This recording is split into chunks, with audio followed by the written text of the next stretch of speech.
Hai, saya Kris Widiantoro, ketemu lagi di program Healthy is Fun. Nah, kali ini kita enaknya ngobrolin apa ya? Kayaknya paling enak kita ngobrolin penuaan dini. Nah, bagi Anda yang masih muda, kalian yang masih muda, jangan seneng dulu tapi ya kalau kita ngomongin masalah penuaan dini, karena justru penuaan dini ini terjadi pada kalian-kalian yang masih muda. Kalau orang tua mengalami proses penuaan, yaitu disebut penuaan pada waktunya dong. Tapi kalau yang mengalami penuaan adalah anak muda, itulah yang disebut penuaan dini. Ya, penuaan dini itu bisa dengan kata lain kita sebut sebagai penuaan sebelum waktunya.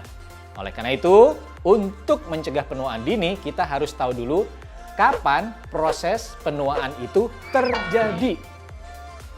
Oke, baik, kita bahas sekarang. Ingat nggak waktu kalian masih bayi? Nggak ingat ya? Oke, waktu kita masih kecil, kita masih pendek, ya tubuhnya kecil, semakin lama tumbuh dan berkembang, tubuh makin tinggi, lama-lama badan makin besar. Itu berarti kita mengalami proses tumbuh kembang, di mana sel-sel kita makin banyak. Tetapi, ya ketika kita sudah mencapai usia 20 tahunan, maka yang terjadi apa? Kita udah nggak tumbuh lagi dong, sudah tidak tambah tinggi, nggak tambah berkembang. Yang terjadi, kita mengalami peremajaan. Selnya tidak nambah, tetapi sel-sel yang tua itu digantikan dengan sel yang muda. Nah, itu disebut sebagai peremajaan sel. Nah, ceritanya begini nih. Jadi, pada saat kita mengalami peremajaan sel, itu antara sel yang baru tumbuh, yang baru diproduksi, dengan sel yang mati itu kejar-kejaran. Mana yang lebih cepat? Kalau misalnya yang tua atau yang mati lebih cepat daripada yang baru, itulah mengalami proses penuaan. Ya, oleh karena itu, sebetulnya kita harus waspada. Biasanya proses penuaan itu terlihat di usia kita 30 tahunan. Ya, tetapi seharusnya ya kalau kita tidak mau mengalami penuaan dini, seharusnya kita sudah mulai pada saat kita sudah tidak tumbuh dan berkembang lagi, yaitu tentu saja di usia 20 tahunan. Kita harus sudah mencegah supaya tidak terjadi penuaan dini. Ya. Ngomong-ngomong penuaan dini nih, ya kita harus tahu dulu. Ternyata menurut pakar, penuaan itu lebih cepat terjadi pada wanita. Ya, pada usia kurang lebih 20 tahunan, wanita mulai mengalami penuaan. Kenapa? Karena wanita mengalami puber lebih cepat daripada pria, yaitu usia 10-12 tahun. Kemudian pria baru menyusul mengalami penuaan karena pubernya dia lebih lambat dari wanita. Jadi proses penuaannya lebih lambat. Nah, biasanya wanita mengalami penuaan ditandai dengan masalah kulit.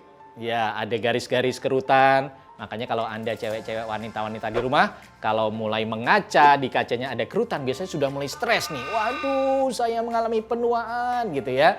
Itu adalah penuaan awal bagi seorang wanita, biasanya di kulit. Kalau Anda seorang pria, proses penuaan ditunjukkan dengan berkurangnya otot, massa otot.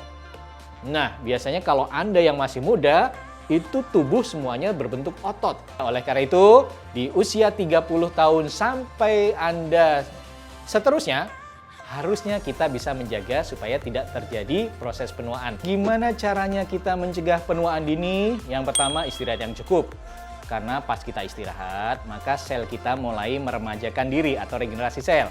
Yang kedua, hindari stres. Karena kalau kita stres, itu mempercepat proses penuaan. Gimana hindari stres? Refreshing dong. Ya, kemudian olahraga yang cukup. Karena olahraga yang rutin itu membentuk massa otot sehingga kita tetap bugar. Yang keempat, minum air putih yang cukup supaya sel-sel kita tetap terjaga kebugarannya, kesegarannya. Yang kelima ini adalah makanan yang kaya antioksidan adalah buah-buahan dan sayur-sayuran. Yang kayak protein biasanya adalah kacang-kacangan, daging, susu, keju, telur, dan sebagainya. Tapi masalahnya adalah kalau kita konsumsi protein, dalam tubuh kita harus diolah lagi menjadi protein yang siap serap, yaitu namanya peptida. Oleh karena itu, kalau Anda nggak mau repot, kalau kalian nggak mau repot, kita ambil jalan pintas saja. Konsumsilah protein yang praktis karena mengandung peptidanya. Ada di mana? Kita minum saja peptidanya, ada di Soypep. Nah, ini dia produk yang luar biasa. Jalan pintas Anda mendapatkan peptida. Nah, peptida itu apa? Peptida adalah bahan untuk membuat sel-sel yang baru. Nah, itu ada di dalam Soypep. Soypep memang terbuat dari bahan kedelai. Tapi ingat, ini bukan susu kedelai yang biasa Anda minum seperti putih berwarna putih dan rasa langu itu. Tidak. Ini adalah minuman ekstrak kedelai, saripati kedelai dengan rasa buah persik. Nah, rasanya luar biasa, rasanya segar. Anda cukup minum 1 saset sehari saja, maka akan membantu kebutuhan antioksidan dan kebutuhan peptida kita. Jadi, mau sehat nggak harus repot, nggak harus ribet, karena sehat itu menyenangkan. Healthy is fun.